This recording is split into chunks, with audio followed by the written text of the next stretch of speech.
Good morning, Rebecca Vigas, the writer whisperer here from a chilly South Central Kentucky. We are still under a winter storm watch until noon today.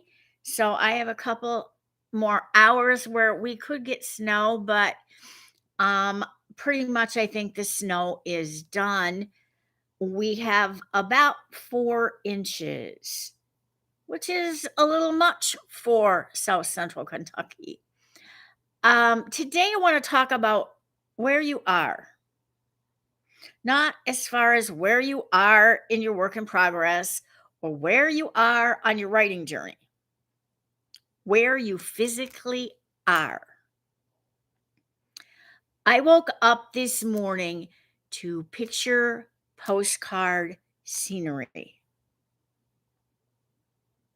It's beautiful outside. Yeah, it's only 30 degrees, so no, I don't wanna spend a lot of time out there, but it's beautiful. I love fresh fallen snow, but then I grew up in Michigan, and you get a lot of snow. Kentucky, this has been the worst winter in 4. We had 6 inches a couple weeks ago. We had some snow in December, which is unusual. Um, and now we have 4 inches out of this latest winter storm. I don't see any predicted for a while yet. So this may be it. It may not be. Usually, if we get snow, it comes the end of January and early in or the middle of February.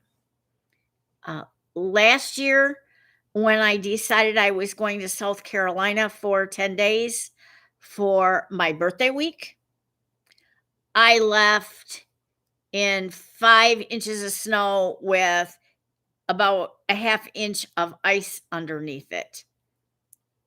And when I came back in the first part of March, it was gone.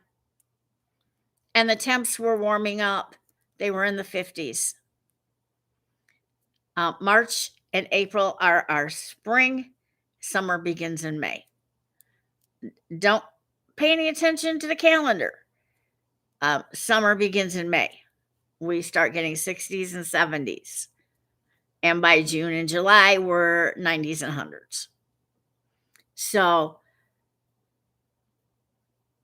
writing affects where I'm at, or where I'm at affects my writing. The first winter I retired, I went to um, South Texas, down near Corpus Christi, about an hour from Corpus Christi. And I was in the Rockport Fulton area. They didn't have any beaches where I was. They had rocks, big rocks that they'd brought in. These were hurricane barriers. And I was not on the Gulf. I was on a bay coming in from the Gulf. No hurricanes while I was there. Thank you, God. Appreciate that. But I did a lot of exploring. Um, I walked the national um, shoreline on Padre Island because that's beautiful. Um, got some sun over the water pictures that were gorgeous. And I wrote.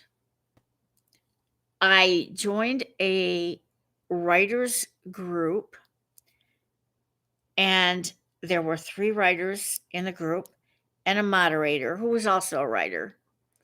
But the 3 of us put 5,000 words a week online to be critiqued by the other 2. And this ran from the beginning of February or maybe it was the middle of January, but it ran until the middle of June. So it was about 6 months. I have a wonderful book as a result of this because these 3 ladies made my book better. Actually, they helped me to make my book better. And that's important to me.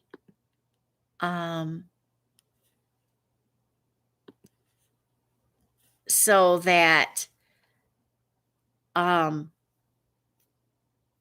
people loved the book. It was called Target of Vengeance. Anyway, it helped me to write where it was sunny and bright and it didn't rain a whole lot. And I was out busy exploring and I would come back and I would write. It was wonderful because I met once a week with these ladies who were anonymous. We were authors A, B, and C. I was C. And I'm still friends with both authors A and C, A and B. So that's even better because that was 2012. So 10 years now, we have been friends. The second winter I retired, I went some and I rent a condo. It was a 1-bedroom condo on the second floor. And it was great. It was beautiful. Could actually see the ocean from my windows. And they had taken off the lanai and built it right into their living room to make the living room, dining room even larger. It was just gorgeous. The first week I was there, I wrote 2 short stories and never turned on the TV. And every day I walked on the beach. It was wonderful. It was great writing atmosphere. And I was working with my publisher at the time, and we were getting the first Macy book out. At that time, it was titled Cold Case, Let Sleeping Dogs Lie.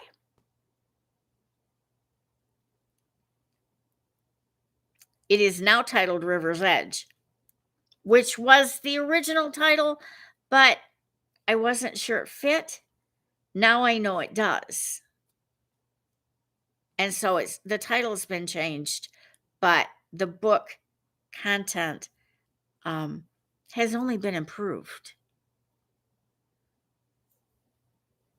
But where I was at made a difference in my writing and how much writing I did and what I wrote. Pretty amazing. I sit here and I look out at my property, which I would say the better part of 4 acres is 4.5 acres, maybe, is wooded. I watch the deer come in. I watch the rabbits hop all over. It's just marvelous. The neighbor's dogs come by to visit. And of course, there's Bucky the deer who comes to visit.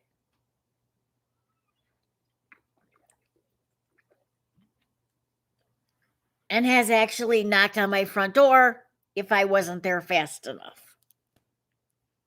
But for the most part, it's quiet.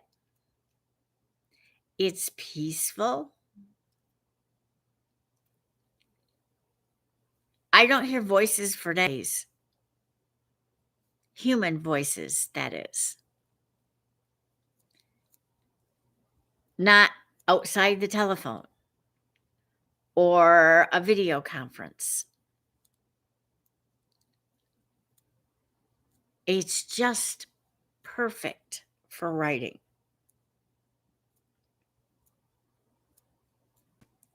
and it influences what I write.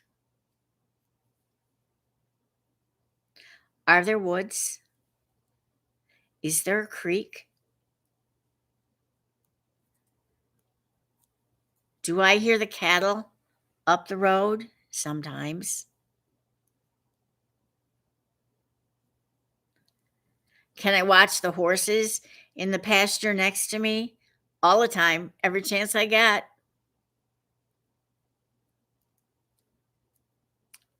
Do I hear the kids playing in the summer? Sometimes, but not always.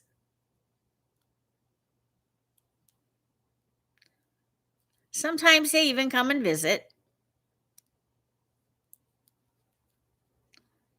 just for something to do. And it's marvelous. Do I talk to my neighbors? Of course. Back behind me, as I look out my back window, I can see the roof of Nancy and Jerry's house and the smoke coming out of the wood stove. And that adds to the quality of the photos I took this morning of the unbroken snow.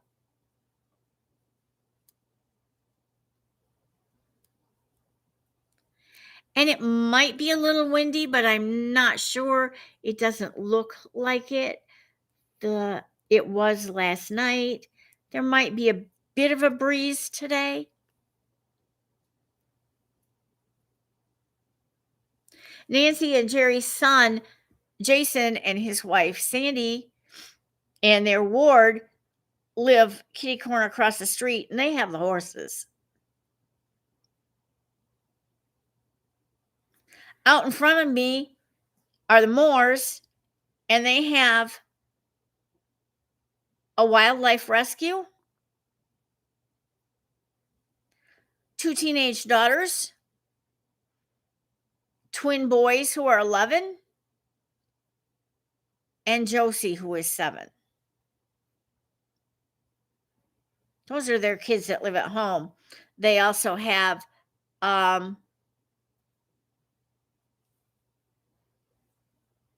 4 that are no longer at home, and grandkids. So, yeah, they have a lot of activity there. No problem. In the first little cabin just beyond the moors, there's a young couple with a baby. She must be about 2.5.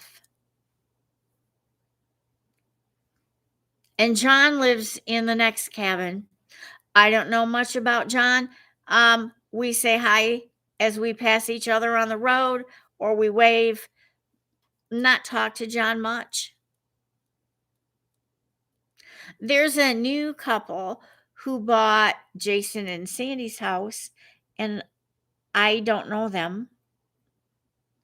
And there's an elderly gentleman that also lives in what might have been a garage at one time, but it's been remodeled and it's a home. And I see him once in a while and wave to him. And if I get out to the main road, there's an elderly couple that live in a house trailer right there. And they rent their land to the guy who has the cattle. I wave to him because he's usually on farm equipment. He waves back. I've talked to both the gentleman and the lady who live up front. I have no idea their names, just that they're my neighbors.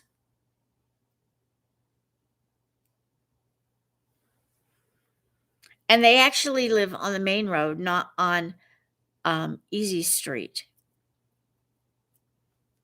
So, where am I today?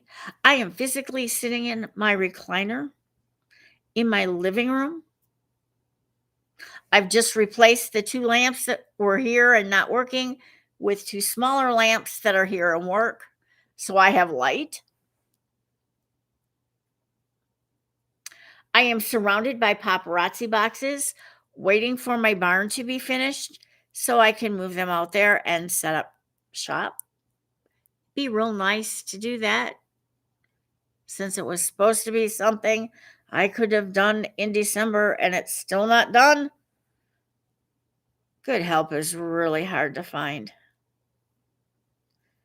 Consistent help is really hard to find.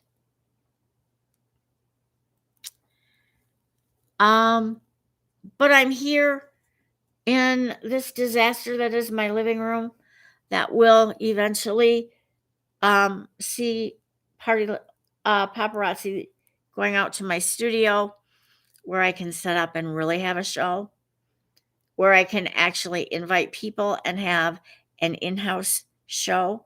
That would be marvelous. I'd love that. It'd be great. I'm looking forward to that happening this month, in the next week or so, I hope. I know the furnace is out there and it runs, but right now the lights are in, but I have no lights. And that doesn't make any sense to me.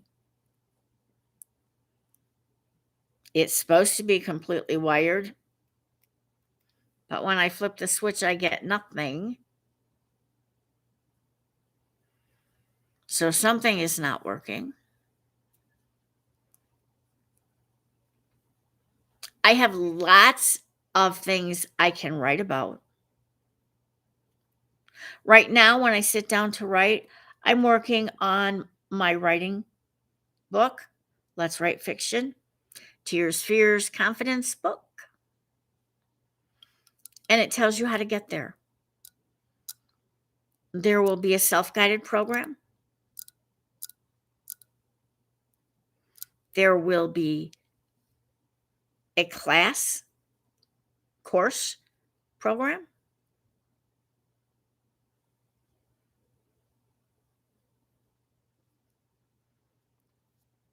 And I'm not sure what will come after that. There will be about 2 or 3 items from this.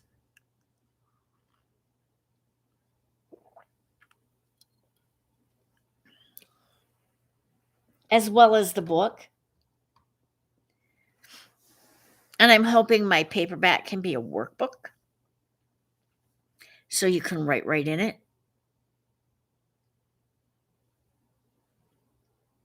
I have to talk to the actual printing place to see if that can happen. But we'll find out. So, your writing prompt for today is put pen to paper, and for 20 minutes, I want you to describe where you are physically. Are you writing at a desk? Are you just typing into your laptop? Where are you? Where are you sitting? Once you've done that, write a little paragraph on how you feel about where you're at. Are you happy, sad, angry, dissatisfied, satisfied? Elaborate. How do you feel where you're at? For me, this is my happy place. I'm content.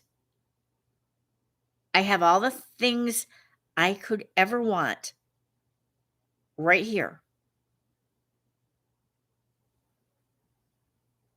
I have the wildlife. I have hiking trails.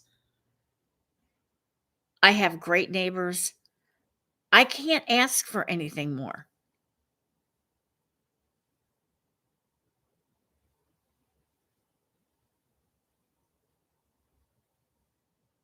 So, how do you feel about where you're at? Does it affect your writing? It truly does, because I can't write in chaos. With people moving in and out and around, and And I don't do well with that. It's too distracting.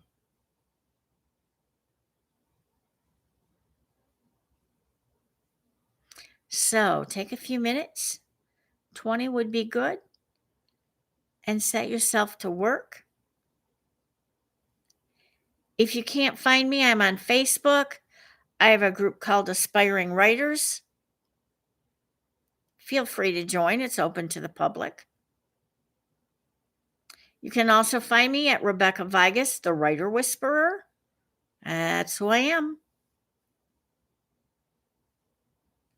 Also, a public group. My website is www.rebeccavigus.com. Imagine that. Easy to get to. Look it over. Ask me a question. Sign up for an hour session on Zoom. See if we need to work together.